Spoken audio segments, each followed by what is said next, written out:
సర్వంకషాఘౌఘజలరాసులింకునే హరిమనీషా బడబాగ్నిలేక. మనలో ఉన్న పాపాలనేటువంటి సముద్రాలు హరిదయ, హరి యొక్క చింతన అనే అగ్ని లేకుండా ఇంకిపోతాయంటావా? హరిస్మరణం అనేది ఒక అగ్ని లాంటిది అని చెప్తున్నాడు. మనలో ఉన్న పాపాలే సముద్రాలు, వాటిని ఎండగట్టాలి అంటే ఆ హరి యొక్క చింతనం అనేది మనలో ఉండాలి. ఘన విపద్గాఢాంధకారంబులు అడుగునే. ఆపదలనేటువంటి అంధకారపు చీకట్లు జీవితంలో ఎప్పుడూ ఉంటాయి, ఇవన్నీ పోతాయంటావా? పద్మాక్షు నుతి రవిప్రభలు లేక. ఆయనని స్తుతి చేసేటువంటి సూర్యకాంతులు లేకుండా మన అంధకారం అనేది తొలగుతుందా? నిరుపమాన పునరావృత్తి నిష్కళంక ముక్తినిధింగానవచ్చునే. ముఖ్యమైన శార్ంగ కోదండ చింతనాంజనము లేక తామరస గర్భునకునైన దానవేంద్ర అన్నాడు. పూర్వకాలంలో నిధులు ఎక్కడున్నాయి కనుక్కోవాలి అంటే అంజనం వేసేవారు. ఈ అంజన విద్య తెలిసిన వాళ్ళు నిధులని తీసేటువంటి వాళ్ళు. నాకు తెలిసిన అడగద్దు, మామూలుగా విషయం చెప్తున్నాను అంతే. ఆ ప్రభావంతో వాటిని తీసేటువంటి వాళ్ళు. ఇక్కడ అంటున్నాడు ప్రహ్లాదుడు, నిధిని కనుక్కోవాలి అంటే అంజనం వేసి తీస్తారు కదా తండ్రి, అలాగే గొప్పదైనటువంటి ముక్తి నిధిని కనుక్కోవాలి అంటే హరిభక్తి అనేటువంటి అంజనం ఉండాలి. ఆ అంజనం ఉంటేనే ముక్తి అనేది నిధి దొరుకుతూ ఉంటుంది సుమా. అలా కాకుండా మరొక రూపంలో బ్రహ్మగారికైనా సాధ్యమంటావా ముక్తిని పొందడం? ఇది కుదరదంటున్నాడు.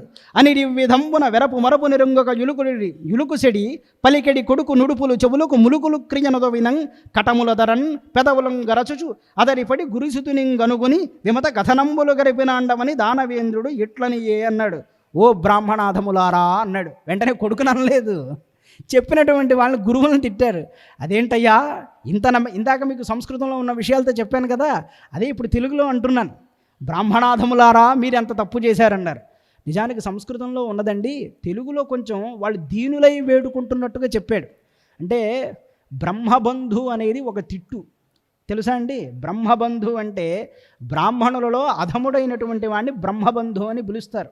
అంటే వాడు బ్రాహ్మణ పదవాచ్యుడు కానప్పుడు అలా మాట్లాడతారు. ఆ మాట అన్నాడు హిరణ్యకశిపుడు. ఎవరిని? తమ గురుపుత్రులైనటువంటి వాళ్ళని అన్నాడు ఆ మాట. అంటే వాళ్ళు చాలా కోపించే చెప్పారు, నీ కొడుక్కి ఒకళ్ళు చెప్తే వచ్చినటువంటి బుద్ధి కాదయ్యా, ఇది చాలా సహజంగా అబ్బినది. వీడు ఏం చేశాడో చెప్పాడో తెలుసా అని ఆయన చేసింది కూడా చెప్పాడు. ఏం చెప్పాడు అంటే చక్కగా తోటి వాళ్ళందరికీ కూడా కూర్చోబెట్టి హితోక్తులు చెప్పాడు. మీరందరూ కూడా ఎప్పుడు శ్రీహరినే స్మరణం చెయ్యండి, మా గురువులు చెప్పేటువంటి పాఠాలన్నీ మంచివి కావు అని ఈ విధంగా మొత్తం చెప్పాడట. చెప్తే అప్పుడు వాళ్ళందరూ అడిగారు, ఒరే నాకు తెలిసి నువ్వెప్పుడు ఒక పిల్లవాడు అంటున్నాడు, నాకు తెలిసి నువ్వెప్పుడు మీ నాన్నగారి దగ్గరే ఉంటావు, మహా అయితే మన గురువులు ఎవరు ఈ చండామర్కులు చెప్పిస్తారు, మాకెవరికి తెలియని ఈ విషయాలన్నీ నీకెలా తెలిసాయి అన్నట్ట. అంటే వెంటనే అప్పుడు రహస్యాన్ని చెప్పాడు. హిరణ్యకశిపుడు తపస్సు చేసుకోవడానికి వెళ్ళిపోయినప్పుడు దేవేంద్రుడు అంటే దేవతలందరూ కలిసి రాక్షసులందరినీ జడించి హిరణ్యకశిపుడి భార్య అయినటువంటి ఆమెని చెరపట్టి దేవేంద్రుడు లాక్కు వెళ్తున్నాడు. ఈ సంఘటన జరుగుతోంది. నిజానికి ఇదే చోట పోతన గారు లీలావతి అనేటువంటి పేరు రాశారు కదండి. ఇది సినిమాల్లో మనకు కనబడినటువంటి విషయం. కానీ ఆమె పేరు కయాధు. మూలంలో లీలావతి అని లేదు, కయాధు అనేటువంటి అది ఆమె పేరు. మరి లీలావతి అని ఎందుకు పేరు పెట్టాడంటే నారాయణుడు చేసే లీలంతటికి కారణం ఆమె కనుక, ఆద్యురాలు కనుక ఆమెకి లీలావతి అని పేరు పెట్టారు తెలుగులో. కానీ ఆమె పేరు కయాధు అని తెలుసుకోవాల్సింది. సరే, మొత్తానికి ఈ ప్రహ్లాదుడు చెప్తున్నాడు తనకి జ్ఞానం ఎలా వచ్చిందంటే, ఒరే మా అమ్మగారు చాలా గొప్ప తపస్విని, భర్తనే నమ్మినటువంటి పతివ్రత ఆమె హిరణ్యకశిపుడు ఇంట్లో లేనప్పుడు దీనురాలై ఉండగా దేవేంద్రుడు తన ధామానికి బలాత్కారంగా తీసుకువెళ్తున్నాడు. ఆ సందర్భంలో నారదుడు చూసి, ఎందుకయ్యా ఇలాంటి దుర్బుద్ధికి ఒడగడతావు, ఇలా చెయ్యకూడదు కదా అన్నట్ట. అంటే ఇంద్రుడు చెప్పాడు, ఈమె యొక్క గర్భంలో పెరుగుతున్నవాడు హిరణ్యకశిపుడి కొడుకయ్యా, వీడు బయటకు వచ్చాడంటే మమ్మల్ని ఏం చేస్తాడో మాకు తెలియదు, కనుక వీడిని ఇప్పుడే సంహారం చేస్తే ఎటువంటి బాధ లేదు కదా అన్నట్ట. నారదుడు అన్నాడు, నువ్వు వాడిని చంపలేవయ్యా అన్నట్ట. అదేమిటి, చిన్న పిల్లవాడు నేనెందుకు చంపలేను అన్నట్ట. అంటే వాడు పరమ భాగవతోత్తముడు, వాడి వల్ల మీకు మేలు కలుగుతుంది తప్ప కీడనేది కలగదు. నా మాట విని నీకు తగనటువంటి పనిని నువ్వెప్పుడు చెయ్యకు, ఈమెను ఎక్కడే విడిచిపెట్టి నువ్వు నీ దారిన వెళ్ళిపో అని చెప్పాట. ఇంద్రుడు కూడా హరిభక్తుడే కాబట్టి ఒక్కసారి ఆమెకు ప్రదక్షిణం చేసి, నారదుడికి ఆమెకు ప్రదక్షిణం చేసి అక్కడి నుంచి వెళ్ళిపోయాట. ఆ సందర్భంలో మా అమ్మగారు నారదాశ్రమంలో పెరిగారు. నారదుడికి ఎప్పుడూ భగవంతుడి గురించి చెప్పడమే పని. గర్భంలో ఉన్న నన్నుద్దేశించి అనేకమైనటువంటి విషయాలు చెప్పేటువంటి వారు నారదుల వారు. ఆ విషయాలన్నీ వినడం వల్ల నాకు ఇలాంటి గొప్పదైనటువంటి స్థితి వచ్చిందయ్యా అన్నట్ట. ఇలా చెప్పగానే ఆ రాక్షసులందరూ చాలా సంతోషించారు. మళ్ళీ కొంతకాలానికి చక్కగా హిరణ్యకశిపుడి దగ్గరికి తీసుకెళ్ళి ఇప్పుడు నువ్వేమేం నేర్చుకున్నావో చెప్పు అంటే మళ్ళీ పలికినటువంటి పలుకులే పలికాడు. ఇలాంటివాడు అలాంటివాడు నారాయణుడు అని చెప్పి మొదలుపెట్టాట. పడి అచ్చపు చీకటింపడి గృహవ్రతులై విషడ ప్రవిష్టులై చచ్చుచున్ పుట్టుచున్ మరల చర్విద చర్వనులైన వారికి చెచ్చర పుట్టునే పరులు చెప్పిననైనా అన్నాడు. చస్తూ పుడుతూ చస్తూ ఉండేటువంటి వాళ్ళకి హరిభక్తి ఒకళ్ళు చెప్తే వస్తుందా తండ్రి అన్నాడు. అది సహజంగా హృదయంలో రావాలయ్యా, ఎంత చెప్తే మాత్రం కొంతమందికి ఎక్కుతుందా అని దెప్పిపొడుపుగానే అన్నాడు. నిజానికి ప్రహ్లాదుల్లో దెప్పిపొడుపు లేదు. అర్థం ఏమిటి అంటే సులభంగా అది అబ్బదయ్యా, సత్పురుషుడైన వాడికి సహజంగా హరిభక్తి ఉదడిస్తుందని దాని అర్థం. ఈ విధంగా చెప్పి ఇచ్చిననైనన్ కానలకు నేగినైన హరిప్రబోధములు అన్నాడు. ఒకవేళ అడవిలోకి వెళ్తే మాత్రం ఈ భక్తి అబ్బుతుందా, అంత సులభం కాదయ్యా అన్నాడు. ఇదంతా విని హిరణ్యకశిపుడు అంటున్నట్ట, క్రోడంబై పినతండ్రిని చంపెనని తాం క్రోధింతి చిత్తంబులో వీడం చేయడు. అయ్యో, ఒక పందిలాగా వచ్చి తన బాబాయిని చంపాడు కదా అని కనీసం కోపాన్నైనా పెట్టుకోడు వీడు. బంటు భంగి హరికిన్ విద్వేషికిన్ భక్తుండై ఓడండక్కడ ప్రాణవాయువులు వీడొప్పించుచున్నాడు. హరికి బంటులాగా వాడి భజన చేస్తున్నాడు, పైగా నా పక్కన కూర్చుని భజన చేస్తున్నాడు. వీడు నా ప్రాణాలని ములుకుల్లాగా నొప్పిస్తున్నాడు. ఏమిటో కదా, పంచాబ్దంబులవాడు తండ్రినగు నా పక్షంబు నిందించి 5 ఏళ్ల పిల్లవాడు తండ్రినైనా నా పక్షాన్ని నిందిస్తున్నాడు వీడు. యత్కించిత్ భీతరు లేక, ఇంత పెద్దవాడినైనా నా దగ్గర కొంచెమైనా భయపడడం లేదే వీడు. మరి ఆ మాత్రం అనిపించదా అండి? దేవదానవ గంధర్వ యక్ష కిన్నర కింపురుషాదులు అందరూ కూడా భయపడే హిరణ్యకశిపుడికి ఆయన ముందే నిలబడి హరిహరి అని గానం చేస్తూ నాట్యం చేస్తుంటే ఎలా ఉంటుంది? యత్కించిత్ భీతరు లేక, అరే నేను ఇంత పెద్దవాడిని, కొంచెమైనా భయం ఉందా అంటే ఆ భయం కూడా వాడిలో లేదట. విష్ణుని అహితం కీర్తించుచున్నాడు. అహితుడు రాక్షసులకి హితం చేసేటువంటి వాడు కాదు సుమా అన్నాడు. నిజానికి అలా అనుకోవలసిన పని లేదు. సత్పురుషులైతే రాక్షసుల్లో ఉన్న వాళ్ళని కూడా హరి చక్కగా చూస్తాడు. నేను మీకు ఇందాక అందుకే అన్నాను, శ్రీహరి ఎవరిని తలుస్తాడో వాడి వెంట వెళతాడని చెప్పాడు కదా, కానీ ఆయన మాత్రం ఆ పని చేయలేదు. దానికి విష్ణువు ఏం చేస్తాడు? ఆయనలో ఉన్నటువంటి దోషం అది. ఇలాంటి వాడు నా కడుపులో ఎలా పుట్టాడో కదా, అంగవ్రాతములో చికిత్సకుండు దుష్టాంగంబు ఖండించి శేషాంగ శ్రేణికి రక్షసేడు క్రియ అన్నాడు. పూర్వకాలంలో ఏదైనా ఒక అవయవం కుళ్ళిపోతే ఆ కుళ్ళిపోయిన అవయవాన్ని నరికి మిగిలిన దేహాన్ని కాపాడేటువంటి వాళ్ళు వైద్యులు. ఇప్పటికి కూడా అదే కదండి జరుగుతుంది. మధుమేహ వ్యాధి, షుగర్ ఇట్లాంటివి వచ్చినప్పుడు కొంతవరకు ఇక తప్పని పరిస్థితి అయితే తీసేస్తారు. ఎందుకు తీస్తారంటే మనకి చెడు చేయాలని కాదు, మిగిలిన దేహం బాగోవాలని. అదేవిధంగా ఈ రాక్షస కులంలో నా కడుపున చెడబుట్టిన వీడిని తొలగించుకుంటే కానీ మళ్ళీ ఈ రాక్షస వంశం అంతా కూడా క్షేమంగా ఉంటుంది. కులము నిర్దోషంబుగా వించదన్నాడు. నా కులం దోషం లేనిదిగా చేసుకుంటానన్నాడు. అంటే దాని అర్థం నా కులంలో గుణమే లేకుండా చేసుకుంటానని అర్థం. అంతే కదండి. వాడి కులంలో ఉన్న ఒకే ఒక్క గుణం ప్రహ్లాదుడు. ఆ గుణాన్ని వాడు దోషంలాగా భావిస్తున్నాడు. వాడి పరిస్థితి అలా ఉంది. హంతవ్యుండు రక్షింపను మంతవ్యుండుగాడు అన్నాడు. ప్రహ్లాదుని చూసి వీడు ఖచ్చితంగా చంపవలసిన వాడే. రక్షింపను మంతవ్యుండుగాడు యముని మందిరమనుకుని గంతవ్యుండు, ఖచ్చితంగా యముడి దగ్గరికి వెళ్ళవలసిన వాడే వీడు. వధమనకు ఉపరంతవ్యుండనక, అయ్యో చిన్నపిల్లవాడు చంపలేము అని మీరు అనకుండా చంపిరండి పడుచున్న అన్నాడు. చుట్టూ ఉన్న రాక్షసులతో తీసుకువెళ్ళి చంపేయండి అయ్యా వీణ్ణి అని అనగానే బాలుండు రాచబిడ్డండు కృపాలుండు సాధుండు లోకమాన్య సుశీలుండు వీడు అవధ్యుండని చిక్కక సృక్కక క్రూర చిత్తులై శూలములంత దంగముల సుస్థిరులై ప్రహరించిన ఉగ్రవాచాలతనందరున్ దివిజశ్రతుండు వల్దనండయ్య భూవరా అన్నాడు. క్రూర మనస్కురై అతిదారుణంగా శూలాలతో ప్రహ్లాదుణ్ణి పొడుస్తున్నప్పటికీ కూడా కొంచెం కూడా హిరణ్యకశిపుడు వారించలేదట. ఏదైతే అదైందని చెప్పి చూస్తూనే ఉన్నట్ట. శూలములన్ నిశాచరుడు సృక్కగ దేహము నిగ్రహింపగా బాలుండు నేలపైబడడు పారండు చావండు తండ్రినేను నా పాలికి వచ్చి చక్రధరు పక్షము మానితి నంచున్ పాదముల్ పాలము శోకం రొక్కడు. అయ్యో ఆయన బాధ ఏంటో తెలుసా? ఒక పక్క రాక్షసులు శూలాలతో గుచ్చుతున్నారు, ఇంకో పక్క నేలపై పడవేస్తున్నారు. ఇంత చేస్తున్నా కాసింత కూడా కందడే, కనీసం భయాన్ని పొందడే. పోనీ నా దగ్గరకు వచ్చి నాన్నగారు నేను ఇక మీదట విష్ణుమూర్తిని స్మరణమే చెయ్యనని నా పాదాలు పట్టి అడగడే వీడు. వీడికి ఎంత పొగరు అని అనుకుంటున్నాడు. ఒక మాట దిక్కుంభిడూతంబు తెప్పించి కరలి డింభకుని ద్రొక్కింపబంపు. దిగ్గజాలు అంటాం కదా, ఆ దిగ్గజాల లాంటి ఏనుగుల్ని తీసుకొచ్చి ప్రహ్లాదుణ్ణి తొక్కించాలని చూశాడు. ఒక మాట విషభీకరోరగ శ్రేణులంగడబడి నర్భకం కరవంబంపు. భయంకరమైన సర్పాలను పంపించి కాటు వేయమన్నాడు. ఒక మాట హేతి సంఘోగ్రానలములోన విసరి కుమారుని వ్రేజంబంపు. ప్రళయాగ్నిలో వీడిని తోసేశాడట. అయినా కూడా ఈ గొప్పవాడైన ప్రహ్లాదుడు అలాగే క్షేమంగా ఉన్నట్ట. ఒక మాట కూలంకషోల్లోల జలిధులో మొత్తించి శాపకు ముంపంబంపు. ఇంకొకసారి ప్రళయజాలైన సముద్రాలలో ఉంచి చిరకాలం అలాగే ఉంచట. అయినా ప్రహ్లాదుడు ఏమీ కందకుండా అలాగే ఉన్నట్ట. ఒకవేళ అభిచార హోమంబు చేయించు, రాక్షసులు కదా, అనేకమైన చేతబడి హోమాలన్నీ చేయించి అలాగైనా వీడు చస్తాడేమో అనుకున్నాడు. ఒకవేళ నెండల నుడంబంచు, ఇంకొక మారు ఎండలోనే అలా ఉంచేవాడట. ఒకవేళ వానలు నుపహతి నొందించు, ఆయనకే హిరణ్యకశిపుడు ఎప్పుడు అనుకుంటే అప్పుడు ఎండ వస్తుంది, ఎప్పుడు అనుకుంటే అప్పుడు వాన వస్తుంది, ఆయన అలా శాసించాడు. పైగా ఎక్కడ అనుకుంటే అక్కడ ఎండ వస్తుంది, ఎక్కడ అనుకుంటే అక్కడ వాన వస్తుంది, అంతటా కురవాలని లేదు. ఆ విధంగా శాసించారు. రామాయణంలో రావణుడి గురించి చెప్తారు. లంకలో ఆ లంకా పౌరులు ఎక్కడైనా ఇబ్బంది పడతారేమో అని వాయువు ఎప్పుడు మెల్లగా వీస్తూ ఉంటాడట. గట్టిగా వీచాడు అనుకోండి, పౌరులు రావణాసుడికి ఫిర్యాదు చేస్తాడట, ఈరోజు వాయువు ఎక్కువ వీచాడు అని. వెంటనే వాయువుని దండించేవాడు. పౌరులు వంట వండుకోవాలంటే నిప్పులు లేకుండానే అగ్ని మండవలసిన పరిస్థితి వచ్చేదట.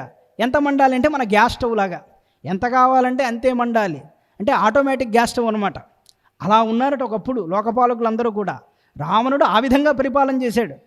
చిత్రం, రాక్షసులు కూడా వాళ్ళను ఆశ్రయించిన వారిని చక్కగా చూసుకుంటున్నారే, కానీ మనుష్యులైనటువంటి పాలకులకు అలాంటి గుణం లేదు కదండి. ఎంత దారుణమండి.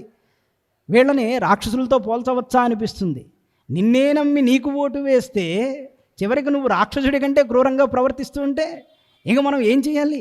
రాక్షసులు కూడా అలా చూసుకున్నారండి. నన్ను నమ్మి వచ్చాడు వీడు, కాబట్టి వీడికి ఏ విధంగానూ నేనున్నంతకాలం ఆనందంగానే ఉండాలనుకున్నారట. అలాంటి గుణం రాక్షసుల్లో కూడా ఉన్నది, మనుష్యులలో లేదంటే ఎలాంటి స్థితిలో ఉన్నాం మనం అర్థం చేసుకోవాలి. ఇక ఒకవేళ తన మాయ నొదవించి బెంగడించు, రాక్షస మాయలన్నీ ఆయన పైన చేసేట. ఒకవేళ మంచున నుండి నిలుపు, మంచులో అలా నిలబెట్టేసేవాట. ఒకవేళ పెనుగాలి కున్ముఖం గావించు, ఎగరగొట్టేసే సుడిగాలి మధ్యలో ప్రహ్లాదుని విడిచేవాడట. ఈ విధంగా అనేకమైనటువంటి హింసలంతా పెట్టారు. ఇంత చేసినప్పటికీ కూడా అతనిలో ఎటువంటి మార్పు కూడా రాలేదు. రాకపోతే గురుపుత్రులు వచ్చి అన్నారు, అయ్యా పిల్లవాడు కదా, ఏదో మాట్లాడుతున్నాడని మీరు దడిచేసి మౌనం వహించండి. ఎందుకు చెప్తున్నామో తెలుసా? కొంతకాలం అయిన తర్వాత మా నాన్నగారు తిరిగి వస్తారు. తిరిగి వచ్చిన తర్వాత ఆయనకు అప్పచెప్పవచ్చు. అదీకాక వయసు పెరిగే కొద్దీ వాడి గుణాలు ఏమన్నా మారతారేమో, ముందు అది కూడా మనం ఆలోచించాలి కదా. ఒక్క దెబ్బకి ఈయనకి చక్కటి బుద్ధి రాకపోవచ్చు. కొంతకాలం అలా వదిలేస్తే అప్పుడైనా ఈయన మారతాడేమో అనుకున్నట్ట. ఇలా చెప్పి వెళ్ళిపోగానే ఒకరోజు హిరణ్యకశిపుడు ప్రహ్లాదుణ్ణి మళ్ళీ దగ్గరికి తీసి అంటున్నాడు, దిక్కులు గెలిచి తినన్నీయు దిక్కెవ్వండురోరి నీకు దేవేంద్రాదులు దిక్కుల రాజులు వేరొక దిక్కెరుంగొక కొలుతురి తండె దిక్కని నన్ను. ఓ ప్రహ్లాద, నేను నిన్నొక రహస్యం అడుగుతాను, చెప్పు. అసలు నీకు దిక్కెవరంటావు? నేను ఏం చేస్తున్నా నువ్వు మరణించడం లేదు, పైగా నా పక్కలో బల్లెంలాగా తయారయ్యావు. అట్లాంటి వాడివి నువ్వు. నేను అన్నీ గెలిస్తే నేనే దిక్కని నన్నందరూ స్మరిస్తూ ఉంటే నువ్వు మాత్రం ఆ విషయాన్ని అంగీకరించవెందుకు? నీ బలం ఎవ్వడరా అని ప్రశ్న వేసేట. అనగానే అప్పుడు ప్రహ్లాదుడు చెప్తున్నాడు, బలజుతులకు దుర్బలులకు బలమెవ్వడు, నీకు నాకు బ్రహ్మాదులకు బలమెవ్వడు, ప్రాణులకను బలమెవ్వండట్టి విభుండు బలం అసురేంద్ర అన్నాడు. ఓ తండ్రి, నువ్వు ఎవడి బలంతో మాట్లాడుతున్నావో వాడే నాకు బలం. ఆ బలం నీకు నాకు అందరికీ కూడా ఆయనే బలం సుమా, ఆయన తప్ప ఇంకొకటి లేదు అని చెప్తున్నట్ట. హరి సర్వాకృతులంగలండు అనుచు ప్రహ్లాదుండు భాషింప. ఓహో, అట్లాంటి వాడా నీ హరి అన్నట్ట. అంటే అంతా సర్వాంతర్యామయ్యా హరి అన్నట్ట. సర్వాంతర్యామి హరిని అంత నిక్కచ్చిగా ఎట్లా చెప్తావంటే అదే నా అనుభవం అన్నాడు. అనగానే అప్పుడు ఒక మాట అంటాడండి, ఇదే పోతన భాగవతంలో ఉన్న గొప్పతనం ఇదే. ఈ వేదాంతాన్ని మనం సంస్కృతంలో అర్థం చేసుకోవాలంటే ఒక జన్మకాలం పడుతుంది తెలుసా అండి. సంస్కృతంలో చదువుకుని అక్కడ వేదాంతాన్ని అర్థం చేసుకోవాలంటే జన్మ పెట్టినా ఆశ్చర్యపోకర్లేదు. దాన్ని చాలా సులభమైన పద్యాల్లో చెప్పాడు. ఎవడ్రా నీ దిక్కు వాడంతటా ఉన్నాడా అంటే అంతటా ఉన్నాడు పోని ఒక పద్యం చెప్తాడు. కలడంబోధి కలండు గాలి కలడు ఆకాశంబునన్ కుంభినిన్ కలండగ్నిన్ దిశలన్ పగళ్ళ నిశలన్ ఖద్యోత చంద్రాత్మలన్ కలడు ఓంకారమునన్ త్రిమూర్తులన్ త్రిలింగ వ్యక్తులన్ అంతటన్ కలడు. స్త్రీలు పురుషులు నపుంసకులనే భేదం లేదయ్యా, అంతటా ఉన్నాడు. అంబోధి నీళ్లలో ఉన్నాడు, గాలిలో ఉన్నాడు, ఆకాశంలో ఉన్నాడు, భూమిలో ఉన్నాడు. ఇంతెందుకు మొత్తం అంతటా ఉన్నాడు, త్రిమూర్తుల్లో కూడా ఉన్నాడు. వెదకంగా నేల ఇయ్యాయడన్ అంటాడు. ఇక్కడ అక్కడని వెతుక్కుంటావే, హరి సర్వాకృతులంగలడన్నాడు. ఓహ్, సర్వాకృతుల్లో ఉన్నాడా హరి అన్నాడు. అన్నాడు. ఇక్కడే ఒక ఆశ్చర్యం. ప్రహ్లాదుడు గనక సర్వాకృతులలో ఉన్నాడు అనే మాట చెప్పలేదనుకోండి, విష్ణుమూర్తి ఒకచోటే వచ్చేవాడు. కానీ పూని ఖచ్చితంగా చెప్తున్నాడు సర్వాకృతులు. ఇక్కడే ఒక రహస్యం చెప్తాడు పెద్దవాళ్ళు. ఆ సమయంలో హిరణ్యకశిపుడు గనక గడ్డిపోసని ముట్టుకున్నా చాలట స్వామి బయటకు వచ్చేసేటువంటి స్థితిలో ఉన్నట్ట. గడ్డిపోసను ముట్టుకుంటే చాలు. ఎందుకు అంటే ప్రహ్లాదుడు అంత ఖచ్చితంగా చెప్పాడు. ఇక్కడ అక్కడని కాదు, మొత్తం అంతటా ఉన్నాడు పోన్నాడు. అదే భక్తుడి మహత్తు. స్తంభమున డింభక సర్వస్థలముల నంభోరుహనేత్రుండు ననుచు మిగులు సంరంభంబునన్ పలికెదవి స్తంభంబునన్ చూపగలవే చక్రిన్ గిక్రిన్.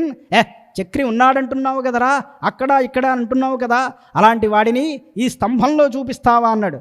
ఒకవేళ నువ్వు చూపింపలేకపోతే స్తంభమునన్ చూపవేని గుంపిని నీ శిరముంద్రుంచి గుర్పంగా నా శూలంతో నీ శిరస్సుని కూల్చి భూమి మీద వేస్తానేమనుకున్నావా. సంరంభమున వచ్చి హరి విశ్రంభమున అడ్డుపడంగా శక్తుండగునే. ఒకవేళ శ్రీహరియే వచ్చాడంటే నన్ను అడ్డుకోవడానికి శక్తుడవుతాడంటావా, అప్పుడు మీ ఇద్దరినీ కలిసి చంపేస్తా అన్నాడు. అలా మాట్లాడాడు. అనగానే ఆ ప్రహ్లాదుడు అప్పుడు కూడా ఇలా మాట్లాడుతున్నట. ఎట్లాంటి వాడండి, అంత భయంకరంగా తండ్రి మీదకి వస్తుంటే అంభోజాసనుడు ఆదిగా తృణపరియంబు విశ్వాత్ముడై సంభావంబున నుండు ప్రోడ విపుల స్తంభంబునందు ఉండడే అన్నాడు. ఓ తండ్రి, ఎంత అమాయకుడివయ్యా నువ్వు. బ్రహ్మదేవుడు ఆదిగా కలిగి గడ్డిపోచలో కూడా హరే ఉన్నాడని నేను చెప్తుంటే నువ్వు ఈ స్తంభంలో ఉన్నాడని అడుగుతున్నావే, అందులో ఉండడంటావా. స్తంభాంతర్గతుడయు నుండుటకు ఏ సందేహము లేదు. నాకు ఏం సందేహం లేదయ్యా, అక్కడ ఉన్నాడు. నిర్దంభత్వంబున నేడు కానంబడు హరి ప్రత్యక్ష స్వరూపంబునన్నాడు. ప్రత్యక్ష స్వరూపంతో ఇప్పుడు నువ్వు హరిని చూడబోతున్నావు సుమా. ఇంకొక ఇదే లేదంటే ఓహ్ అని విననకిరి కరాళించి గ్రద్దన లేచి గద్దియ డిగ్గనురికి జ్వరం పెట్టిన ఖడ్గంబు విరికి కేలనమర్చి జడిపించుచు మహాభాగవత శిఖామణి అయిన ప్రహ్లాదుని ధిక్కరించుచు వినరా డింభక మూఢచిత్త గరిమన్ విష్ణుండు విశ్వాత్మకుండు అని భాషించదవు. అయిన ఇందుంగలడే నుంచున్ మదోద్రేకిడి ధనుజేంద్రుండు అరచేత వ్రేసిన మహోదగ్ర ప్రభాశుంభమున్ జనదృగ్భీషణ దంభమున్ హనిజను సంరంభమున్ స్తంభమున్ అన్నాడు. అక్కడ ఒరే డింభక ఉన్నాడా హరి చూపించు అని వరలోంచి కత్తి తీసి ప్రహ్లాదుడి మీద కత్తి జడిపిస్తూ దిగ్గజాల యొక్క దంతాలని నుజ్జు చేసినటువంటి తన అరచేతితో స్తంభాన్ని ఒక్కసారి గట్టిగా కొట్టాడట. ఆ సమయంలో ఆవిర్భవించిన నృసింహావిర్భావం ఎంత బాగుంటుందో తెలుసా అండి. అక్కడ చెబుతాడు శ్రీమన్నారాయణ భట్టాత్రి మహాకవి, స్తంభే ఘట్టడతో హిరణ్యకశిపో కర్ణవు సమాచూర్ణయన్నన్నారు. స్తంభాన్ని ఒక్కసారి భేదిస్తే ముందు హిరణ్యకశిపుడి యొక్క చెవులు బర్దలైపోయాయట. ఆఘూర్ణ జగదండ కుండ కుహరో ఘోరస్తవా భూద్రవ, బ్రహ్మాండం అంతా బద్దలైపోతూ ఉన్నదట. కంప కశ్చన సంపపాత జలితోప్యంభోజ భూరు విష్టరాట్ అన్నాడు. బ్రహ్మగారు కళ్ళు మూసుకున్నవాడు అకాల ప్రళయం వచ్చిందేమో అని ఒక్కసారి దిగ్గున లేచాడట. అలా నృసింహస్వామి ఆవిర్భవించాడన్నారు. ఈ దండకానికి అర్థాలు చెప్పడం అవసరమే లేదండి. ఒక్కసారి విన్నారంటే నరసింహాకృతి మన మనస్సులో సహజంగానే మెదురుతుంది. ఈ ఉన్నది మొత్తం కూడా ఈ విధంగానే చదవాలి. నేను మధ్యలో ఆపడానికి లేదు. పరమ పవిత్రమైనటువంటి నృసింహుడు ఆవిర్భవించినటువంటి సన్నివేశాన్ని చాలా చక్కగా వర్ణిస్తారు ఇక్కడ పోతన గారు. అర్థంతో సంబంధం లేకుండా ఇంత పెద్ద పద్యం చెప్తున్నాడేమిటి అనుకోకుండా మీరు వింటే నృసింహస్వరూపం అనేది ఈ పద్యంలోనే మీకు గోచరమవుతుంది. ఈ ఆవిర్భావం పూర్తయిన తర్వాత హారతి ఇవ్వడం అనేది సంప్రదాయం, అది కూడా గుర్తుపెట్టుకోవాల్సి ఉన్నది. ఇక్కడ చెప్తున్నాడు, ఇట్లు దానవేంద్రుండు పరిగృహ్యమాన వైరుండును వైరానుబంధ జాజ్వల్యమాన రోషానలుండును రోషానల జంఘన్యమాన విజ్ఞాన వినయుండును వినయ గాంభీర్య ధైర్య జేగీయమాన హృదయుండును హృదయ చాంచల్యమాన తామసుండును తామసగుణ చంక్రమ్యమాన స్థైర్యుండును నై విశ్రంభంబున హుంకరించి బాలును ధిక్కరించి హరినిందుంజూపుమని కనత్కనకమణియ మజ కంకణ క్రింకార శబ్దపూర్వంబుగాన్ దిగ్దంతి దంత భేదన పాడవ ప్రశస్తంబుకు హస్తంబున సభామండప స్తంభంబు వేసిన వ్రేటుతోడన దశ దిశలను మిడుంగురులు చదరం చిటిలి పిటిలిపడి బంభజ్యమానంబగునం మహాస్తంభంబు వలనన్ ప్రళయవేళా సంభూత సప్త స్కంధమంధుర సమీరణ సంఘటిత ఘోరజోఘుష్యమాణ మహావలాహక వర్గ నిర్గత నిబిడ నిష్ఠుర దుస్సహ నిర్ఘాత సంఘ నిర్ఘోష నికాశంబులైన ఛట ఛట స్ఫట స్ఫట ధ్వని ప్రముఖ భయంకరారావ పుంజంబులు జంజంజమానంబులని ఎగసి ఆకాశ కుహరాంతరాళంబు నిరవకాశంబు చేసి నిండినన్ పట్టు సాలక దోధూజమాన హృదయంబులని పరవశంబులైన పితామహ మహేంద్రవరుణవాడు శిఖి ప్రముఖ చరాచర జంతుజాలంబులతోడ బ్రహ్మాండ కటాహంబు పగిలి పరిస్ఫోటితంబుగాన్ ప్రఫుల్ల పద్మయుగళ సంకాశ భాస్వర చక్ర చాప హలకులిశ జలచర రేఖాంకిత చారుచరణతలుండును చరణ చంక్రమణ ఘన వినమిత విశ్వంభరాభారధౌరేడే దిక్కుంభి కుంభిని కుంభీనస కుంభినీధర కూర్మ కులశేఖరుండును దుగ్ధ జలధిజాత శుండాల శుండాదండ మండిత ప్రకాండ ప్రచండ మహోరుస్తంభజుగలుండును ఘనఘనాడమాన మణికింకిణీ గణముఖరిత మేఖలావలయ వలయత పీతాంబర శోభిత కటిప్రదేశుండును నిర్జర నిమగ్నావర్తవర్తుల కమలాకర గంభీరనాభి వివరుండును ముష్టి పరిమేడ వినుత తనుతర స్నిగ్ధ మధ్యుండును కులాచన సానుభాగ సదృశ కర్కశ విశాల వక్షుండును దుర్జన ధనుజ భట ధైర్య తిలక లవిత్రాజమాన రక్షోరాజ వక్షో భాగ విశంకట క్షేత్ర విలేఖన చుంచులాంగలాడమాన ప్రతాప జ్వలన జ్వాలాడమాన శరణాగతనయన చకోర చంద్రరేఖాడమాన వజ్రాడుధ ప్రతిమాన భాసమాన నిశాతన ఖరతర ముఖ నఖరుండును శంఖచక్రగద ఖడ్గ